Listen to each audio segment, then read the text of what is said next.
Welcome to Aditya classes. आज मैं 10th class के साइंस के इलेक्ट्रिसिटी चैप्टर में resistance of a system of resistors in parallel बताने जा रहा हूं। यहां पे हम लोग इक्विवेलेंट रेसिस्टेंस की बात करेंगे कि बहुत सारे रेसिस्टर्स को अगर हमने पैरेलल में जोड़ रखा है तो उसके लिए इक्विवेलेंट रेसिस्टेंस क्या होगा। यहां पे 3 रेसिस्टर्स हमने डाला है। 3 रेसिस्टर्स R1, R2 और R3 है। R1, R2, R3 ऐसा सोचिए कि इसका रेसिस्टेंस R1, R2 और R3 है। ओके, तो इस तीनों को पैरेलल में अटैच किए हैं, क्योंकि यहां से जब आप सर्किट में जाइएगा तो किसी एक के थ्रू आ रहे हैं तो दूसरा और तीसरा नहीं मिल रहा है, फिर इसके रास्ते आ रहे हैं तो ये दोनों नहीं मिल रहे, यानी ये तीनों क्या है, पैरेलल कॉम्बिनेशन में है। डिफरेंट पाथ ऑफ करंट में है, इसलिए पैरेलल कॉम्बिनेशन में है। अब पैरेलल कॉम्बिनेशन की बात हो गई। यहां पे सपोज कीजिए इसका इससे होके जो जाने वाला करंट है वो मान लिया हमने कि I है, I1 है, और इससे होके जाने वाला करंट I2 है, इससे होके जाने वाला करंट I3 है। पोटेंशियल डिफरेंस की बात करें तो टोटल पोटेंशियल डिफरेंस V है। यहां जंक्शन पॉइंट से हमने लिया तो टोटल पोटेंशियल डिफरेंस सपोज कीजिए V, और ईच पोटेंशियल डिफरेंस इसका है, मान लिया कि इसमें इसका V1, इसका V2 और इसका V3 है। ओके, अब पैरेलल कॉम्बिनेशन का पिछले क्लास में हमने बताया था कि पैरेलल कॉम्बिनेशन में जब भी रहे तो उस केस में टोटल पोटेंशियल डिफरेंस जो V होता है वो इक्वल टू होता है V1, इक्वल टू होता है V2, इक्वल टू होता है V3। यानी कि ये यहां से पोटेंशियल डिफरेंस मेजर कीजिए तो ये इसका भी हो गया, इसका भी हो गया, इसका भी हो गया, और तीनों के लिए कंबाइंड फॉर्म में भी हो गया। तो V equal to V1 plus V2 plus sorry V equal to V1 equal to V2 equal to V3। अब करंट की बात आएगी I, तो इस केस में क्या होता है, I इक्वल टू, देखिए यहां से अगर करंट, टोटल करंट इसका सपोज कीजिए I है, तो ये तीनों रास्ते से जो करंट गया है वो कंबाइन होकर के इस I से हो गया है, ये I बतलाया है। यानी कि I इक्वल टू जो होगा वो I1 plus I2 plus I3 होगा। ठीक है, ओम्स लॉ क्या बतलाता है, अब ये हो गया 2। अब ओम्स लॉ को देखिए, Ohm's law equal to since V equal to IR, ये ओम्स लॉ का फॉर्मूला हुआ। It means I equal to अगर निकालना होगा तो R को इधर लाएंगे तो V by R equal to I, तो इससे आपको क्या मिल गया, I equal to V by R। तो ऐसे ही I1 इक्वल टू क्या हो जाएगा, V by V1 by R1। I2 equal to क्या हो जाएगा, V2 by R2। I3 equal to क्या हो जाएगा, V3 बाई R3। तो यहां पे जो हमने ये लिख रखा है I equal to I1 plus I2 plus I3, तो आप सबके वैल्यू बिठा रहे हैं। I इक्वल टू तो हो गया V by R, I1 equal to हो जाएगा V1 by R1 plus I2 के जगह पे लिखेंगे V2 बाई R2 और I3 के जगह पे लिखेंगे V3 बाई R3। ये तीनों हमने फॉर्मुलेट कर दिया इसी के अकॉर्डिंग, जैसे इसमें 1 एक हुआ है 1, वैसे ही तीनों हो जाएगा। अब हम आ रहे हैं कि V1, V2 और V3 के इक्वल है, तो ये V1, V2 और V3 के जगह पे हम V ही लिख दे रहे हैं, तो क्या हो जाएगा हमारा, V by R equal to V by R1 plus V by R2 plus V by R3। क्यों ऐसा हुआ, क्योंकि V1, V2 और V3 के इक्वल है। ठीक है, अब नेक्स्ट हम क्या कर रहे हैं, ये सब इंप्लाइज डेट रहेगा।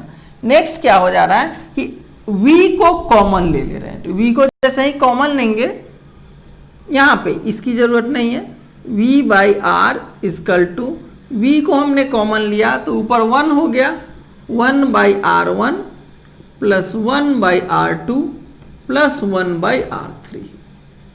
ठीक है, अब ये v और v कट जाएगा, ये इधर आके कटे या ऐसे ही आप कटा सकते, ये इधर इंटू में है, इधर आके डिवाइड होगा और कट जाएगा। तो इस तरह से आ गया 1 by R equal to 1 by R one plus 1 by R two plus 1 by R three.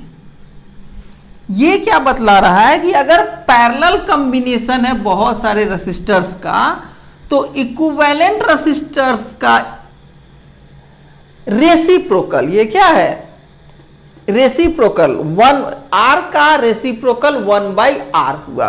तो यहां स्टेटमेंट में अगर लिखना होगा तो हम लोग लिखेंगे 10 reciprocal of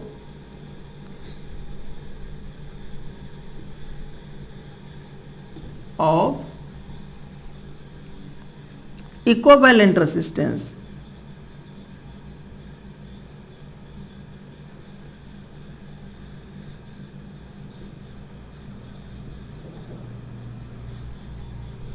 for system of resistors,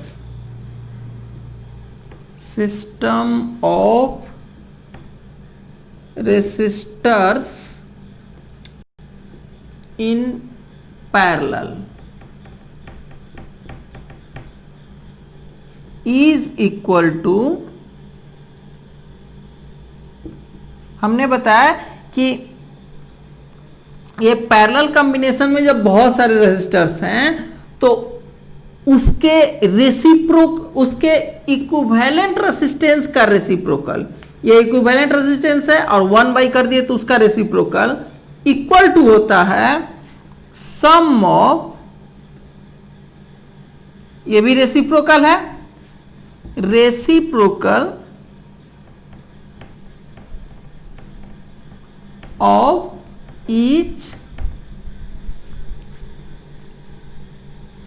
reciprocal of resistance of each resistors।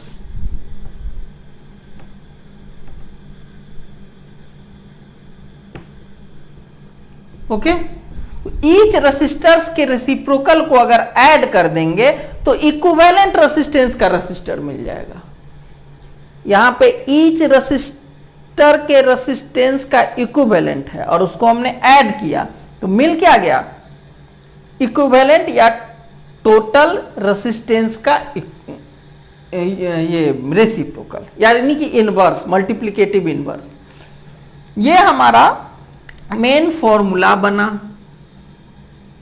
जिससे हम पैरेलल कॉम्बिनेशन में बहुत सारे रेजिस्टर्स हो तो उसको फाइंड आउट करेंगे।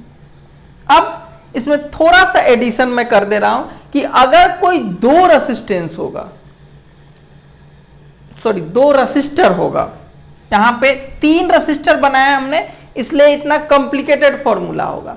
अगर 2 रेसिस्टर होगा तो उस केस में थोड़ा सा सिंपल हो जाएगा और इसी को मैं बता दे रहा हूं। इसी में अगर ये नहीं होता, ये नहीं होता, अगर आपको पूछ रहा है एग्जाम में 3 रेसिस्टर के लिए ही पूछेगा और इसी को बनाइएगा आप, लेकिन अगर 2 रेसिस्टर्स हो तो क्या होगा इसको लिख लीजिए। मैं 2 रेसिस्टर्स वाला थोड़ा देर में बता दे रहा हूं। 2 रेसिस्टर्स होगा तो ये तीसरा रेसिस्टर नहीं होगा। तीसरा रेसिस्टर को मैंने जैसे ही मिटाया तो यहां पे ये V3 गायब, I3 गायब, यहां से ये 3 गायब, 3 गायब, 3 गायब, ये 3 गायब, यहां पे 3 गायब। डिफिनीशन तो यही रहेगा। अब क्या होगा, इसको हमने मिटा दिया।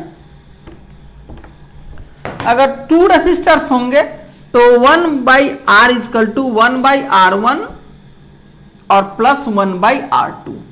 इसको थोड़ा सा एलोबरेट कर रहे हैं, ये स्पेशल केस हो गया। अगर 2 रेसिस्टर्स हो तब, अगर इसको this implies that 1/r equal to हो गया, अगर ऐड करेंगे तो क्या हो जाएगा, नीचे हो जाएगा R1 इंटू R2 और ऊपर हो जाएगा, एलसीएम ले लिया हमने R1 R2 और ऊपर हो जाएगा यहां R2 अब प्लस R1 से डिवाइड किया R2 बच गया ऊपर चला गया, R2 से डिवाइड किया R1 बच गया ऊपर चला गया। तो अब क्या हो जाएगा 1/r इजकल टू, सॉरी अब r निकाल ले रहा हूं मैं डायरेक्ट, उतना लंबा ना जाके, r इजकल टू क्या हो जाएगा, ये पलट दीजिए, पलटते ही क्या हो जाएगा R1 R2 अब बाय R1 प्लस R2, यानी कि अगर दो रसिस्टर होगा तो उसका इक्विवेलेंट रेसिस्टेंस निकालने के लिए दोनों के इनटू अब बाय दोनों का सम कर देंगे तो हमको पैरेलल का इक्विवेलेंट रेसिस्टेंस निकल जाएगा। ये थोड़ा इजी पड़ जाता है, डायरेक्ट फॉर्मूला हो गया ये दो रेजिस्टर के लिए। और याद रखिएगा कभी भी 2 या 3 या कितना भी रेजिस्टर्स अगर पैरेलल में अटैच्ड हैं तो उसका इक्विवेलेंट रेजिस्टेंस जो होगा वो सबसे छोटे रेजिस्टेंस से भी कम होगा। और वही सीरीज में है तो सीरीज में अगर बहुत सारे रेजिस्टर जोड़े हुए हैं तो इक्विवेलेंट रेजिस्टेंस जो होगा वो सबसे बड़े रेजिस्टेंस से भी ज्यादा होगा, ये याद रखिएगा। ओके, तो इस तरह से पैरेलल कॉम्बिनेशन में इतना ही। Thank you for watching video.